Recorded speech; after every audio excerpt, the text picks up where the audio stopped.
Hello everyone and welcome to my first ever Q&A where I will answer the questions that you guys asked during my Q&A announcement. With all that said, let's get right into the video. For my first question, I was asked how many coaster credits do I have? And currently I have 76, with over 60 of them being in California. What is my number one bucket list coaster? For me, it is Lightning Rod at Dollywood. It just has a beautiful setting, amazing pacing, great speed, and of course, some of the best airtime on the entire planet, including the quadruple down, which is said to be one of the best and most legendary airtime moments in the entire world. So for all those reasons, Lightning Rod is definitely my number one bucket list coaster. How good do I think Harley Quinn Crazy Coaster will be? That's kind of a hard, I don't know how to answer that really.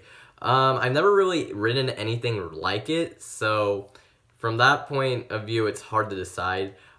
With how many times it goes through the inversions, I mean, it looks like it has definitely the potential to be a pretty fun ride. Not anything like world class, but it could be pretty fun. But if it's rough, as some people have said, I could see it being a pretty awful and bad ride. But if it's relatively smooth, I think it'll be a pretty fun and good time. What is my home park? Favorite park? Number one bucket list state, number one bucket list country, worst coaster I've ever ridden, least favorite B&M I've ridden, and is Harley Quinn a coaster credit? My home park is Six Flags Magic Mountain, but my favorite park is actually Hershey Park in Hershey, Pennsylvania. It just does so many things so well. Has a great atmosphere, great charm, great food, an amazing coaster collection, pretty good operations when I was there, and it was just overall a fantastic park. And it's, thus far, yeah, I would have to say it is my favorite park I've visited. It's not really even close for me, to be honest. And I just love how they're improving it even more. And of course, in 2020, with that expansion, the new entrance area, new shops and things of that sort, and of course, the new B&M Hyper they're getting, this park is just going to get even better in the future years. And I cannot wait to see what they are going to do. And for that reason, it is my number one favorite park I visited thus far. My number one bucket list state.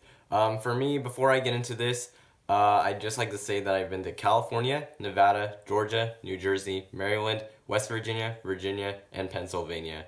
So I've been to the 8 of the 50 states. And for me, my number one bucket list state, it was hard to pick. There's just so many states I want to go to, not just because of parks, but for so many other reasons. But even with that said, I'd have to say that my number one bucket list state would have to be Ohio. Obviously, you have Cedar Point and Kings Island. There are actually a lot of other cool things there that people often overlook that you can do there. You have the Colombus Zoo, which is a world-renowned zoo. The Cleveland Museum of Art, which is said to be really good. The National Museum of the U.S. Air Force, that is said to be one of the best museums out there for aircraft. And there's a few other places also, the Rock and Roll Hall of Fame. That place is said to be really cool, really neat.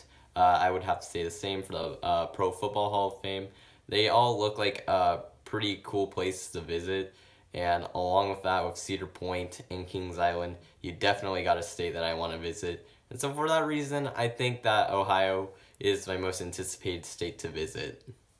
What is my number one bucket list country? This was really hard for me to pick because I haven't really been to too many countries, so there's definitely a lot for me to choose from. The only countries I visited thus far is the US and Mexico, so it was really hard for me to pick, and I actually couldn't pick one country, so I made it a tie. So my most anticipated country in Europe is Germany. There's just so much interesting history there. You have some great castles, great historical landmarks. You got Berlin, which I've heard is a great city to visit.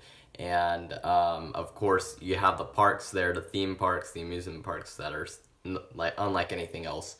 Europa Park, Fantasia Land, Hansa Park, and so many others. Those are just all going to be amazing.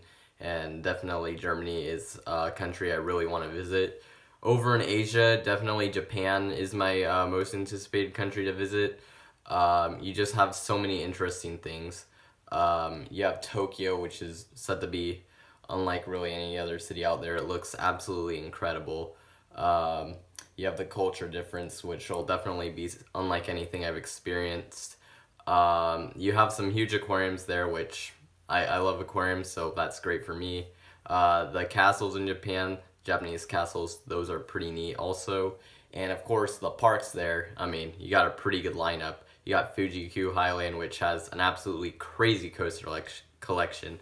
Ijunaika and Dodonpa in the same park, that's almost unreal. And you got Tokyo Disney Sea, which might be the best Disney park out there. The theming looks absolutely insane. Universal Japan looks pretty fun.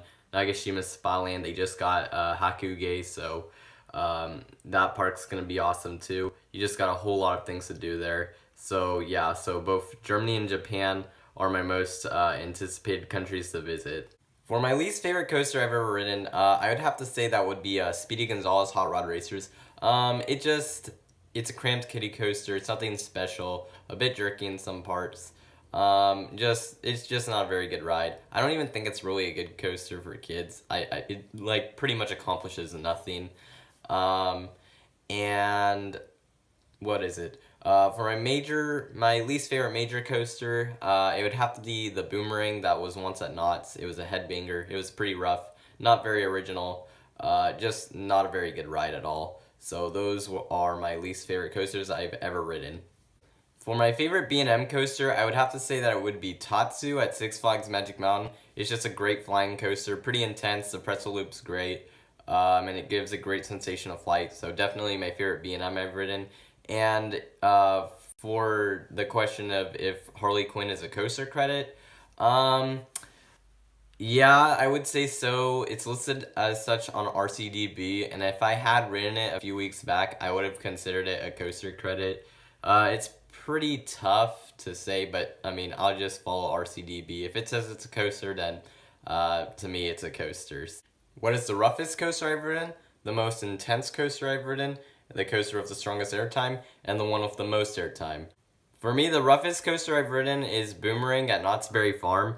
It was just a headbanger, as I mentioned before. I don't really need to go into that too much. The most intense coaster I've ridden is X2 at Magic Mountain, easily. Just with all the flips and everything. It's an experience unlike anything else, and it's really intense. The coaster with the strongest airtime I've ridden is Skyrush. Without a doubt, it easily has the strongest airtime I've ever experienced. That's for sure. For the coaster with the most airtime, it'd probably have to be Ghost Rider for me. It doesn't have the strongest, but it has quite a bit of it. And it's definitely a good coaster. I like it for that reason. And that's actually partially the reason why it's my favorite wooden coaster. It's just, it has so much airtime, so yeah.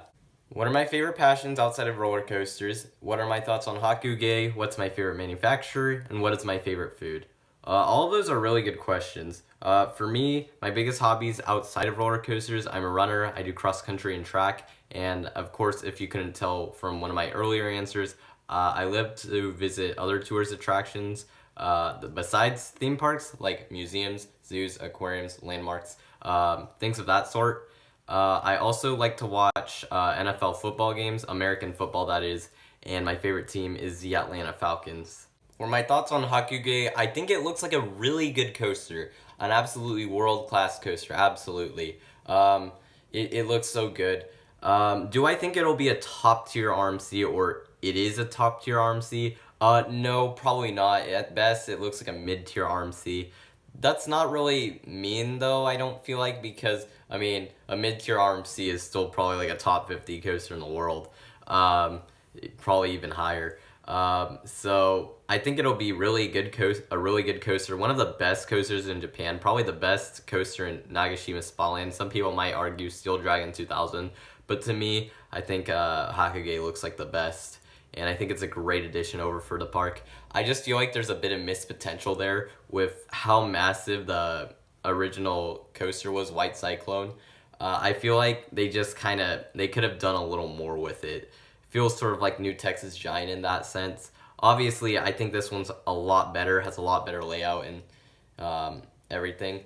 But I just feel like there's a bit of missed potential there. But it's the first RMC coaster in Asia, so I mean, in a way, it was sort of like a New Texas Giant. They were just kind of getting their feet wet. I just wish they had tried a different conversion of a different wooden coaster. I think that would have been better than to do one for this one already. But I still think that Hakugei will be an amazing coaster, and I can't wait to ride it one day. What is my favorite coaster manufacturer? Definitely for me, it would be RMC. It's so good. Their coasters are just absolutely amazing. Even their worst ones are incredible. I've only ridden 4 of their coasters: Railblazer, Medusa Steel, Twisted Colossus, and Joker. That was not in any particular order, and they're all in my top 10. I mean, that's absolutely incredible. That I've ridden over 75 coasters, and all of them, all 4 of the ones I've ridden managed to get in my top 10. That's absolutely unbelievable. It's just so good. The intensity, the airtime, smoothness for the most part, absolutely incredible. It's so amazing that less than 10 years ago they hadn't even built a coaster, and not really anyone knew much about them, and now they're just one of the best coaster manufacturers out there, probably the best one, at least in the past few years. So yeah, definitely RMC is my favorite coaster manufacturer. For my favorite food, I'm actually going to answer this in a few different ways. For my favorite food dish, this will be pretty interesting for most of you guys. I'd have to say it's pot stickers. I've had them since I was really little, and I just love having them whenever I go to a Chinese buffet cuisine, or just any Chinese restaurant of any sort. I just absolutely love them. They taste so good for the most part. For my favorite candy, I'll include that in because I love candy. It's Skittles. I just absolutely love Skittles. They taste so good to me. I wish I could have them more. I just don't. I used to have them quite a bit. Now I don't. And my favorite fast food restaurant, thought I should just put that in. I mean, I'm sure someone would ask me that eventually. For me, it's Chick-fil-A. Even though I'm in California, that's kind of weird for most people. They're like thinking California, oh, In-N-Out or a few other places. No, but for me, Chick-fil-A definitely. I love the chicken sandwich, chicken nuggets, the milkshakes. They're all really good. I just wished I could go there more often. I mean, maybe that's why I like it so much. I don't go there so often because there's not very many where I am. But no, definitely Chick-fil-A is my favorite fast food restaurant. Which one? Lost Coaster of Superstition Mountain or Cornball Express? For those of you guys who don't know, these 2 coasters are wooden coasters at the Indiana Beach Park over in Indiana. Cornball Express, it has a weird name, but it looks like a really good, maybe not really good, but I mean, it is really good, just maybe not world class, but it looks like a pretty good wooden coaster. Besides the name, it's not really that strange. Lost Coaster, on the other hand, oh my goodness, that coaster is crazy. Has some really tight turns. It's the only wooden coaster to have an elevator lift. It used to be a dark ride, but they converted it into a wooden coaster, and it's like really weird. Actually, I'm getting ahead of myself. I shouldn't. I'm actually making a video for that coaster. For me, I think I'd be more anticipated to ride Lost Coaster. It's just such a strange and unique coaster, unlike really anything in the entire world. And Cornball, it's supposed to be really good, but like I don't think it's really that unique other than the name compared to Lost Coaster. Lost Coaster just looks crazy. So definitely I think I would, if I had to pick one to ride right now, I'd rather ride Lost Coaster just because it's so different. What is my favorite roller coaster sound?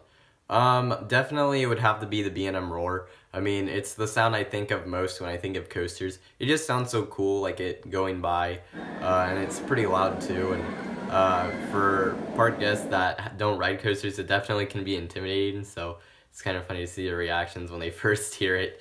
But no, yeah, definitely the B&M Roar just is a really cool sound in my opinion. What is my least favorite B&M coaster? For me, it was Vortex at California's Great America before it got converted to Patriot. I consider them both the same coaster, but the experience that Vortex gave was easily the worst of any B&M I've ridden. It was a stand-up coaster, it was rough, layout was pretty dull, uninteresting, and short. It just, not a very good coaster. Definitely not up to par with the coasters they make nowadays, and the other ones I've ridden, of course. And the last question is, how many coaster credits do I want to get to? And that's, okay, so I'm at 76 right now. So obviously I want to get to 100. Past that, I don't really have a goal because when I go to parks, I try to focus more on riding the highlight coasters, the main coasters at the park, rather than getting the most credits. All the credits at the park, if it'll interfere with me getting the amount of rides I want on these coasters, like the main coasters that I'm there to ride. So for that reason, I think my goal will be to ride the most quality coasters I can. Some places here and there, I'll probably just skip a few credits, like clones that I don't care for, and just other uninteresting coasters, because I don't really think they're worth my time, and I would rather ride the coasters I'm really there at the park for more times than trying to get credits that are pretty insignificant to me. So yeah, I'm definitely going to try to ride the most quality coasters I can. And that is it. So thank you all for watching, and thank you to all those who asked questions, as otherwise this video wouldn't have been made. And on my part, I hope I answered these questions thoroughly enough for all of you. So yeah, thank you all for watching, and stay tuned for more park and coaster related content here on Coaster Hour.